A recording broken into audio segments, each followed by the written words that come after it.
As I live in the reality of this particular week, post-Election Day on Tuesday, I am deeply aware that given the results of the election, there are a wide range of feelings among people that I have talked to and people that I've encountered in our diocese and otherwise. There are some people that are distressed at the outcome of the elections. There are some people that are thrilled at the outcome of the elections. So there are a lot of complex feelings going on in a lot of people. It's interesting, I come from a political family. My father was a politician, my grandfather was a politician, and my great-grandfather was a politician.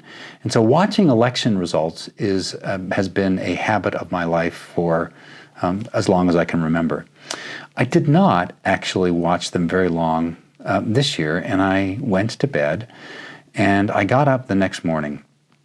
And I decided before I looked at any news or to find out what had happened or what was going on, that I would say my prayers, that I would say the office before I began. And what's really interesting, on Wednesday morning this week, the appointed psalm for the morning prayer office is Psalm 18.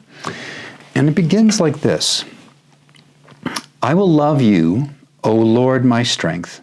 The Lord is my rock, my stronghold, and my deliverer, my Savior, my God, and my might, in whom I will trust, my buckler, the horn of my salvation, and my refuge. I thought these words would be of particular help and comfort to those who are perhaps not excited about the outcome of the election. It is this fantastic and reminder from the Scriptures that our hope is always in the Lord, in Him as our salvation. It is not a political system that saves us. It is not an individual that saves us. It is indeed the Lord. So for those of us who are perhaps disappointed in the outcome of the elections, this is a great reminder. And again, a reminder to Israel that the Lord is their king, the reminder to us that the Lord is our sovereign. But I also think for those of us who are excited about the outcome of the election, it's also an important message to us.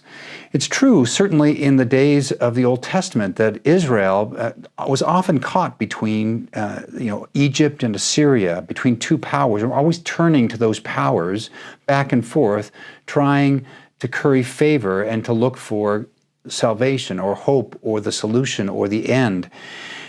And this text is also almost sort of a gentle reminder for Israel in those days, and perhaps us in these days, that regardless of the outcome of any election, our hope in the end is always first and foremost in the Lord, not in political candidates or political parties or political solutions, but our hope remains in the sovereignty and the grace and the power of God.